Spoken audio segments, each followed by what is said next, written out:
தமிழ்நாட்டு மக்கள் விஜயை பார்த்து ஒன்றை சொல்கிறார்கள். எங்களுக்கு ஒரு உண்மை தெரிஞ்சாகணும். என்ன உண்மை?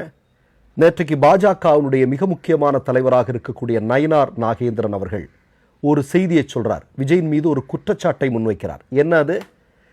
அதாவது 106 இடங்களில் விஜயினுடைய கட்சி வெற்றி பெறுகிறது. வெற்றி பெற்றதற்கு பிறகு ஆட்சி அமைப்பதற்கு போதுமான பெரும்பான்மை இல்லை. அப்போது பாஜக தலைவர்களிடம் தங்களுடைய ஆட்சியை ஆதரிப்பதற்காக கெஞ்சி கேட்டார் விஜய் அப்படின்னு நயினார் நாகேந்திரன் ஒரு செய்தியை சொல்லியிருக்கிறார்.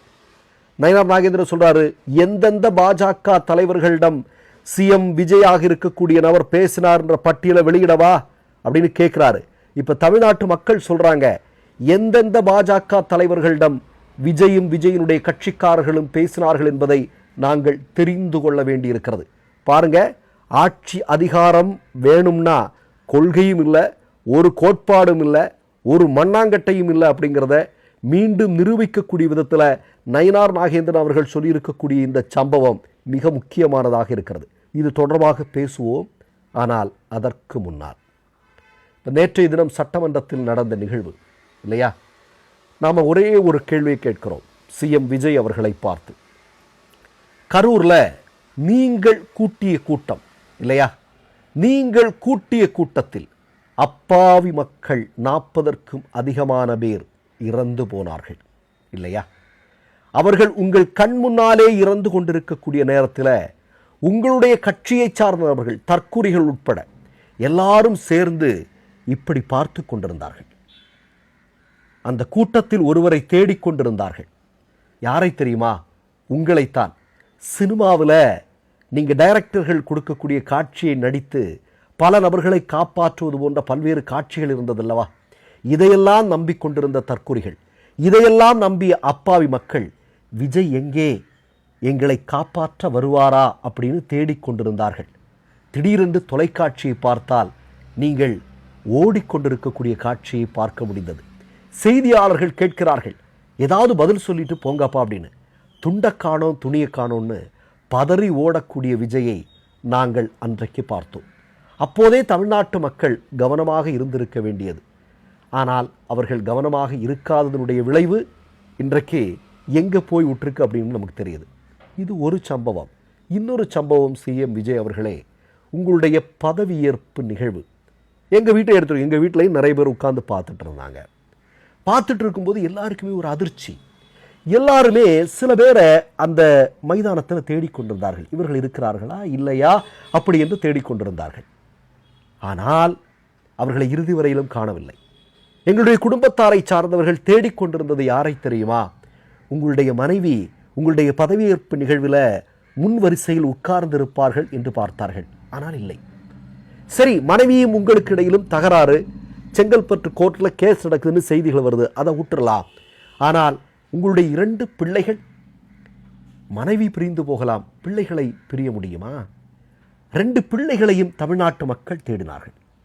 ஆனால் தமிழ்நாட்டு மக்களுடைய கண்களுக்கு 2 பிள்ளைகளும் எங்கும் தென்படவில்லை. ஆனால் எங்களுக்கு தென்பட்டது ஒரு காட்சி. அது எதை என்று நான் சொல்ல விரும்பவில்லை. அப்படிப்பட்ட ஒரு நபர் அப்பா எங்கே என்று ஒரு மூத்த தலைவரை, முன்னாள் முதல்வரை கொச்சைப்படுத்துவது என்பது நியாயமா? இன்னைக்கு பாருங்க, நீங்கள் வைத்த குழியில் இன்னைக்கு நீங்களே விழுந்திருக்கீங்க. இன்னைக்கு தமிழ்நாடு முழுக்க உங்களுக்கு எதிராக களத்தில் இருக்கிறது இல்லையா? இந்த மாதிரி குட்டி கதை, ரீல் போடுற பேச்சு இதெல்லாம் முன்னாடி பயன்பட்டது. இனி அது இங்கே பயன்படாது என்பதை நேற்றைய தினத்தின் நிகழ்வின் மூலம் தமிழ்நாட்டு மக்கள் எதிர்வினையாற்றி இருப்பதன் மூலமாக வெட்ட வெளிச்சத்திற்கு வந்தது. பாவம், உங்களை நினைத்தால் பரிதாபமாக இருக்கிறது. சரி, இன்னொரு செய்தியை சொல்கிறேன்.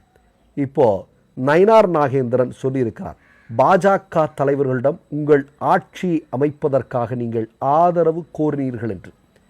இப்போ நமக்கு உங்களுடன் கூட்டணியில் இருக்கக்கூடிய 2 முக்கியமான கட்சிகளை பார்த்து ஒரு கேள்வி கேட்க வேண்டியிருக்கிறது.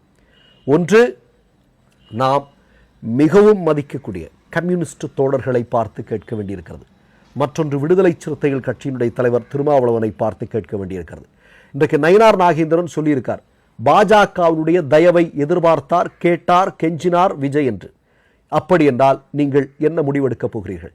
இப்போ நீங்கள் நீங்கள் 2 கட்சிக்காரங்களும் என்ன சொன்னீங்க? பாஜகவோடு கூட்டணி வைத்து வெற்றி பெற்ற அதிமுக எம்எல்ஏக்களை உங்களுடன் சேர்த்துக் கொள்வதா? அது நியாயமா அப்படின்னு கேட்டீங்க. சரியான கேள்வி. ஆனால் இப்போது இப்படி ஒரு குற்றச்சாட்டு விஜய் அவர்களின் மீதும் விஜய் கட்சியின் மீதும் வைக்கப்பட்டிருக்கிறது அல்லவா? இது குறித்து உங்களுடைய கருத்து என்ன? சரி, அடுத்ததாக நீங்கள் சட்டமன்றத்தில் சொல்கிறீங்க, என்ன சொல்கிறீங்க? அதாவது கட்சிகள் திமுகவினுடைய தயவில் தான் ஆட்சி அதிகாரத்தில் உட்கார்ந்திருக்கிறோம் என்று சொல்கிறார்கள் அப்படின்னு. ஆமாம், அதில் என்ன சந்தேகம்?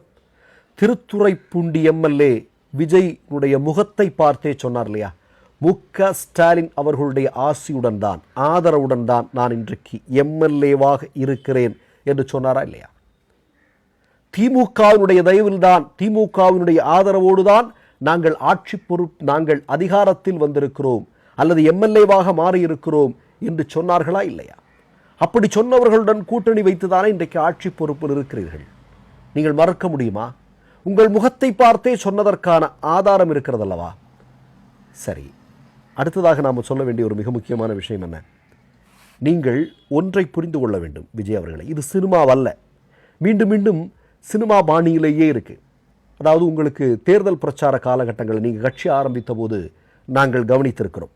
உங்களுடைய ரசிகர்களை வெறியூட்டுவது, உசுப்பேற்றுவது, அதற்காக தயாரிக்கப்பட்ட பேச்சுக்களை பேசி பேசியே பழக்கப்பட்டவர் நீங்கள். அதை இப்போது நீங்கள் முதல்வர் பொறுப்பிற்கு வந்ததற்கு பிறகும் சட்டமன்றத்திற்குள் அதை முயற்சி செய்து பார்க்கிறீங்க. ஆனால் அது வேறு விதமான விளைவை தமிழ்நாட்டில் ஏற்படுத்தி இருக்கிறது அப்படிங்கிறத நீங்கள் கண்கூடாக பார்க்க முடிந்தது. நேற்றைக்கு நீங்கள் முன்னாள் முதல்வர் மு.க. ஸ்டாலின் அவர்கள் உங்களுக்கு பிறந்த நாள் வாழ்த்துக்கள் சொல்லி 2 நாட்கள் கூட ஆகலை. எவ்வளவு பண்பட்ட மனிதர் என்பது நமக்கு தெரியும். அவர் கடந்த 5 வருட காலங்களில் சட்டமன்றத்தில் பணியாற்றிய போது எவ்வளவு மரியாதையோடும் எவ்வளவு கண்ணியத்தோடும் நடந்து கொண்டார் அப்படிங்கிறத நம்ம பல உதாரணங்களை சுட்டிக்காட்டி சொல்ல முடியும். அப்படிப்பட்ட ஒரு மனிதரை நீங்கள் அப்படி மெதுவாக போகிற போக்கில் கிண்டல் பண்ணி நம்ம ரசிகர்கள் மத்தியிலே கைத்தட்டல் வாங்கலாம் என்று நினைத்தீர்கள். ஆனால் உங்கள் ரசிகர்களே இன்றைக்கு சொல்ல ஆரம்பித்திருக்கிறார்கள் அப்படி பேசியிருக்க வேண்டாம் என்று. அப்போ நான் என்ன சொல்கிறேன் அப்படின்னா, நீங்கள் கடைசி வரையிலும் நாங்கள் உங்களிடம் எதிர்பார்த்தோம் ஏதாவது நடக்கும் அப்படின்னு. இன்னைக்கு கூட 2500 ரூபா பற்றியோ, சிலிண்டர் பற்றியோ, அல்லது 25 லட்சம் ரூபா இன்சூரன்ஸ் பற்றியோ, ஏதோ ஒரு நலத்திட்ட உதவிகள் பற்றியெல்லாம் ஏதாவது ஒன்று சொல்லுவீங்கன்னு பார்த்தோம், பண்ணலை. ஆனால் பெரிய அதிர்ச்சி ஒன்று காத்திருந்தது. என்ன தெரியுமா? நீங்கள் பிறந்த பிள்ளைகளுக்கு நாங்கள் ஆட்சி பொறுப்பிற்கு வந்தால் மோதிரம் போடுவோம், தாய்மாமன் சீர் போடுவோம் அப்படின்னு சொன்னீங்க. ஆனால் இன்றைக்கு வந்த பிறகு நீங்கள் பல்ட்டி அடித்திருக்கிறீர்கள். எப்படி? அரசு மருத்துவமனைகளில் பிறக்கக்கூடிய பிள்ளைகளுக்கு மட்டும்தான் மோதிரம். அதுக்காக என்னுடைய மனைவிக்கு பிரசவ வலி ஏற்படுகிறது என்று வைத்துக் கொள்ளுங்கள், நான் அரசு மருத்துவமனையை நோக்கி ஓடி செல்ல முடியுமா?